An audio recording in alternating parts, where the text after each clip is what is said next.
is how I'm feeling.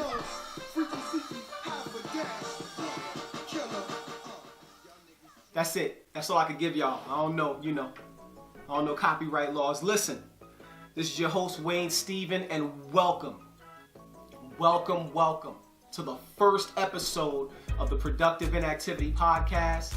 Thank you so much for joining me. I don't even know what to say. I don't know where to begin, more than the fact that, I think I've reached a place in my life where I got tired of having the narrative of the world around me force-fed. And it's not so much that I was falling for it. I was watching people literally eat these narratives up, and I would sit and I would watch things, whether it be the news, whether it be sports, whether it be entertainment. And I would ask myself, why on earth is nobody discussing this aspect of the topic and just leaning on the same old tropes that get passed back and forth? So what I'm doing is just me offering my perspective on the things that I see on a day-to-day basis. And I know that a lot of people do agree with my perspectives, but sometimes they fear that breaking away from the group think, so they find themselves in a position where I don't think I want to talk about that, or I don't think I want to say it like this. I'm gonna be honest with you. I don't care what I say half the time. And on top of that, I don't really be caring how people feel about it, because if we keep passing around the same narratives, all we're doing is sharing the same information over time, and those things, even in their falsities, will become truth to a culture of people. And I'm not with that. I'm not with fake truth. Let me start off by saying I was born in Brooklyn, New York. I'm an 80s baby from Brooklyn. I was raised during a very tumultuous time in Brooklyn. I got an opportunity to see a lot of things. Being 40 years old has offered me the privilege of seeing the eras merge. You know what I mean? Because we came from that when everything was fresh and new in the 80s, and then things got fresher and newer, almost unrecognizable. And I got a chance to experience the tech age merge with the analog age, and everything come from. I had a black and white TV as a kid, so it's I literally got a chance to see things evolve in their natural order, and I have my opinions about those things. I don't find myself fogeying out. What fogeying out is a posture where you go, this was so much better when we did it. I can't stand that posture, so it's I shut a lot of that down. But I'm a husband of 14 years, father of an 11-year-old, beautiful wife Jody, beautiful daughter Mackenzie. I'm a name dropping because, to be honest with you, many of my experiences in this life do include the fact that I am a husband and a father, and my perspectives has changed naturally over the last however many years I've been either of those things. I don't like to do math on the fly because I always come across as an imbecile. So I just throw the math rock that way when it comes time to do math on the fly. You are going to be listening to the musings of a 2-time high school dropout, a 2-time college dropout, and somebody who's tried to kill themselves 2 times and failed. I eventually did get my GED, and I eventually did get my college degree in psychology. I did fail at killing myself, that's always good. So I do feel like my life has a purpose, and I want to stop before I even say anything further. If you are here for any kind of motivational, inspirational, meme speak, you might as well just hit stop, because I'm not that guy. Although I do speaking engagements, it ain't that. There are people who know me, and I said I was starting a podcast, and they got all excited. They're like, woo, this is gonna be great. And I'm like, I don't know if you're gonna think what I'm doing is so great, once you hear what I gotta say about a lot of the stuff you love to talk about. But for me, this is an opportunity to just say what I feel like saying without Because I know, here's the thing. The one thing I learned about the podcast game, watching it for so long, because I sat on the sidelines for so long and just watched it, is people are really using their voices to share what they feel about the things that they see. Because they can't do it on social media. Because the moment you put anything on social media, an instant backlash, argument begins. Because even though people have seen what you've written, they take what you've written within your dialogue and they pick out the part that they want to argue about, and it's usually very minuscule and has nothing to do with the overall point. So you can't even really create an accurate, fruitful dialogue on social media anymore without there being some sort of weird exchange where now your emotions are involved.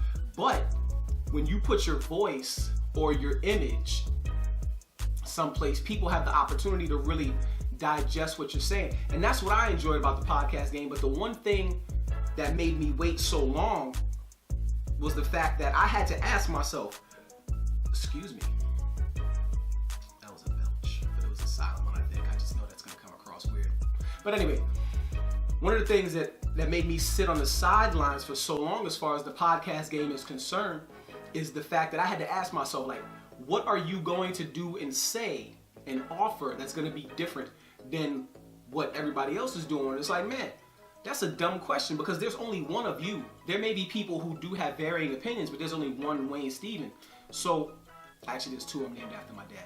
But technically there's one Wayne Stephen. So your personal experiences make what you say and shape what you say. And I'm super excited to even be getting started with this.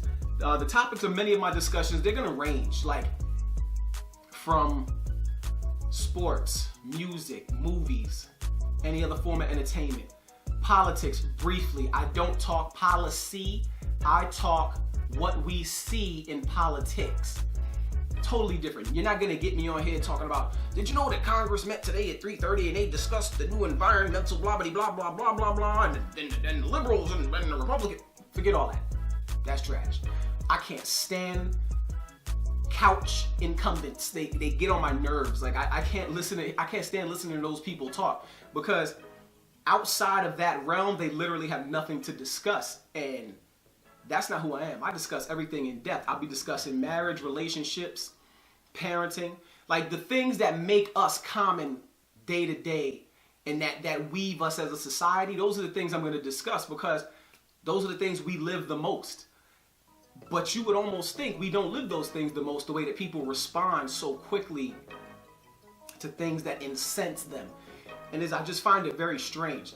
The structure of my show is going to be, when I'm by myself, I'm going to try to keep it to like 20 minutes. And I'm going to give myself a timer, because I have a tendency to not pay attention to time. I don't know if it has anything to do with me being black, but I am frequently late to things. I don't even know if I can blame it on the blackness, but yeah, on time. I don't know. But that's why I work for myself. I'm a sports performance trainer. As I said before, I'm a speaker. Social media management, marketing, things like that. And I've chosen to have several streams of income in that sense, because I would rather have full control of my day and do what I love than have no control over my day and do something I may or may not like. So I notice as we progress throughout the years, there are many people taking that independent entrepreneurial route, and I applaud them, because it's a brave thing to do. It's not easy to tightrope without a net, because that's really what it is. Your customer is your income. You know what I mean? So if you don't get out there and work, and you don't get out there and promote, and you don't get out there and put yourself in a position to earn these dollars, you're not gonna earn anything, which goes without saying. But I've always known I wanted to run that route, because I've had a lot of jobs in my life, but I've never really had one that I enjoyed going to every day, with the exception of 2 jobs, and they both didn't pay very well. I used to work at the YMCA in the town I went to college in. I loved that job. Like, just being amongst people and hearing them talk about, things, and just creating events for kids. Like, I have a real heart for the youth, because I feel like people are overlooking them. And I feel like their voice isn't heard because people in my generation feel like the youth don't want to talk. And that's not true. The youth want to talk. They don't want to be talked at. They want to be talked to. They want to be understood. And for an adult my age to understand a kid, maybe from the ages of like 10, 11 to 18, 19, it's inconvenient for them because they can't wrap their minds around why they like what they like. So instead of trying to figure that out as far as like youth are concerned, why don't adults just back up and go, let me see what it is they like, and then step back and remember when I was young, which is another thing people don't do. They don't remember the fact that they was young once and they wanted to do things. And these kids today, they live in that digital age. They hop on YouTube and do things. They want to do, podcasts and cool stuff. Like the economy of the youth is being seen today. Like they want to be seen. They want to show off the things they learn and the things they get. So you got to just maneuver your thoughts and feelings around that when you talk to a youth. You got to know what it is that they get into. The second job I had was at a a residential treatment facility for kids who committed crimes. So it was a college I'm laughing because it was a college campus for criminals because it really was set up like a college campus, but all of those kids were in there from things like drug charges to gun charges to possession, like things like that. And I got a kick out of that job because when you remove that vestige of criminal pride from a youth, the only thing you're left with is a scared kid who doesn't know where he fits in the world. And it just made me laugh to be able to dissect that from kids. I just love dealing with the youth because they don't have that built up facade and persona that adults give each other on a day-to-day basis, which is another reason why I chose to get into this podcast thing, because I want to address all those things. Like when I talk, I want to strip every vestige of pride, falsification, like just remove it and just be a person and live and just talk and breathe, and those things that you try not to say out loud, just say them, because there are other people who are saying the same exact thing, but you sit here thinking, if I say this, then my little peer group won't dig me anymore and they won't invite me to the barbecue, and I can't wear my sweet New Balance Air Grillums that I've been waiting to kill them with all spring and summer.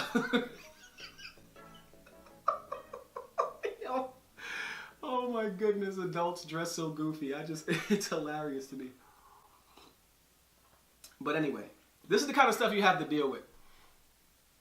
My brain, that's why I chose the logo that I chose to have drawn, because that's literally how my brain works. It is chock full of things that I'm an observer.